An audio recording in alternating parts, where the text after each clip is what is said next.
সবাইকে আসসালামু আলাইকুম। আজ আপনাদের রান্না করে দেখাবো মুগ ডাল দিয়ে চাল কুমড়া। চাল কুমড়া নিয়ে আরও অনেকগুলো রেসিপি আমার চ্যানেলে আছে। ডেসক্রিপশন বক্সে লিঙ্কগুলো দেওয়া থাকবে। আশা করি আমার আজকের রেসিপি আপনাদের ভালো লাগবে। কথা না বাড়িয়ে চলুন জেনে নিই খুবই মজার মুগ ডাল দিয়ে চাল কুমড়া রান্নার প্রস্তুত প্রণালী।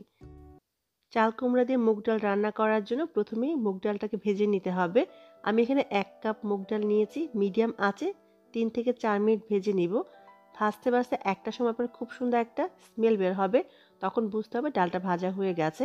দেখুন ডালের কালারটা হালকা চেঞ্জ হয়েছে এবং খুব সুন্দর একটা স্মেল বের হচ্ছে। আমি চুলা থেকে উঠিয়ে নিব। উঠিয়ে আমি পানির মাঝে গরম ডালটাকে ঢেলে নিব। এই পানির মাঝেই আমি আধা ঘন্টার জন্য ডালটাকে ভিজিয়ে রাখবো। চলে যাব রান্নায়। কেন ভিজিয়ে রাখছি সেটা আমি একটু পরে জানিয়ে দিব। একটা হাঁড়ি বসিয়ে দিলাম, দিয়ে দিচ্ছি 2 টেবিল চামচ পরিমাণ রেগুলার খাবার তেল। এই রান্নায় তেলের পরিমাণটা অল্প ব্যবহার করতে হয়। দিয়ে দিলাম হাফ কাপ পরিমাণ পেঁয়াজ কুচি। পেঁয়াজের গায়ে যখন হালকা গোল্ডেন কালার ধরে আসবে তখন দিয়ে দিব 1 টেবিল চামচ পরিমাণ আদা রসুন বাটা। আদা রসুনটাকে কষিয়ে নিব আদা রসুনের কাঁচা গন্ধটা চলে যাওয়া পর্যন্ত। খুব ভালো করে আদা রসুনটাকে আমি কষিয়ে নিয়েছি। এবার গুঁড়া মশলা ব্যবহার করব। তার আগে দিয়ে দিব সামান্য একটু পানি। এই পানিটা দিয়ে গুঁড়া মশলা ব্যবহার করলে গুঁড়া মশলা পুড়ে যাবে না বা ঝাঁঝালো গন্ধ বের হবে না। দিয়ে দিচ্ছি 1 চা চামচ পরিমাণ হলুদের গুঁড়া। দিয়ে দিব হাফ চা চামচ পরিমাণ লাল মরিচের গুঁড়া। তবে ঝালটা আপনি কতটুকু খাবেন তার উপর ডিপেন্ড করে মরিচের পরিমাণটা কম বেশি করে নিতে পারেন। দিয়ে দিচ্ছি 1 চা চামচ পরিমাণ ধনে গুঁড়া। জিরার গুঁড়া দিয়ে দিলাম 1 চা চামচ পরিমাণ।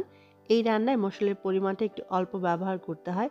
খুব ভালো করে কষিয়ে নিব, পানিটা শুকিয়ে তেলটা উপরে ভেসে আসার আগ পর্যন্ত। খুব ভালো করে মশলাটা কষানো হলে এর মাঝে আমি ভিজিয়ে রাখা ডালগুলো দিয়ে দিব। ডালটা আমি খুব ভালো করে ধুয়ে নিয়েছি। আর আধা ঘন্টা পানির মাঝে গরম ডালটা ভিজিয়ে রাখার জন্য ডালটা খুব তাড়াতাড়ি সেদ্ধ হয়ে যাবে। ডালটাকে আমি 2 মিনিটের মতো কষিয়ে নিয়েছি। এবার দিয়ে দিব 1 কাপ পরিমাণ পানি। এই পানিতে ডালটাকে আমি খুব ভালো করে কষিয়ে নিব। আর পানিটা দেওয়ার জন্য মশলাটা খুব ভালো করে ডালের সাথে কষানো হবে। মুগ ডাল একটা বড় সাইজের পাওয়া যায়, একটা ছোট সাইজের হয়। ছোট সাইজের মুগ ডালটা ব্যবহার করবেন, সেটা খুব তাড়াতাড়ি সেদ্ধ হয়ে যায়। দিয়ে দিলাম স্বাদ অনুযায়ী লবণ। এবার অপেক্ষা করব পানিটা ফুটে ওঠা পর্যন্ত। যখন পানিটা ফুটে উঠবে তখন এর মাঝে চাল কুমড়া দিয়ে দিব। আজকের চাল কুমড়াটা আমি এই সাইজ করে কেটেছি। খুব ভালো করে খোসাটা ফেলে ধুয়ে নিতে হবে। তারপর ছোট ছোট পিস করে কাটবেন। কাটার পরে ধুতে যাবেন না, এতে ভিতরে অনেক পানি চলে যাবে। রান্নার সময় অনেক বেশি পানি বের হবে। খুব ভালো করে নেড়ে মিশিয়ে নিব। আজকের চাল কুমড়াটার ওজন ছিল 700 থেকে 800 গ্রামের মতো। খুব ভালো করে নেড়ে মিশানো হয়ে গেলে চুলা আঁচটা মাঝারি করে আমি ঢেকে দিব 5 থেকে 6 মিনিটের জন্য। ফিরে এলাম 5 মিনিট পরে। চাল কুমড়া থেকেও অনেকখানি পানি বের হবে।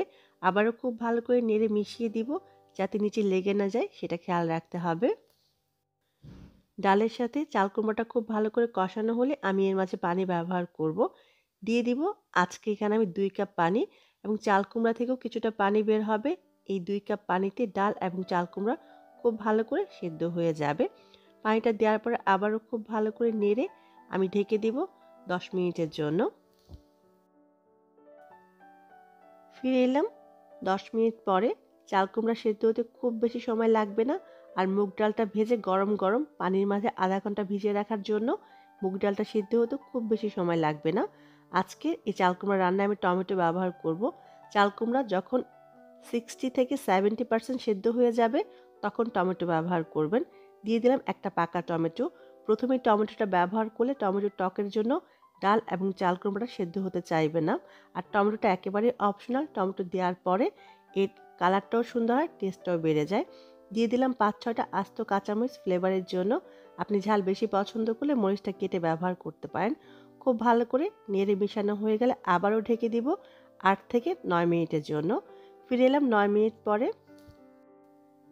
আমার রান্নাটা প্রায় হয়ে গেছে। ডাল এবং চাল কুমড়া খুব ভালো করে সেদ্ধ হয়ে গেছে। এই পর্যায়ে দিয়ে দেব ধনেপাতা কুচি হাফ কাপের মতো। ধনেপাতা দেওয়ার জন্য এর ফ্লেভারটা অনেক ভালো আসবে। খুব ভালো করে নেড়ে মিশিয়ে আমি চুলার আঁচটা কমিয়ে দিব।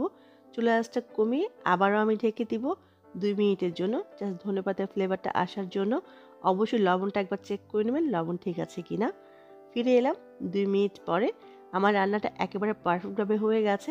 এখন যতটুকু ঝোল আছে এটা কিন্তু ঠান্ডা হওয়ার পরে অনেকখানি কমে যাবে।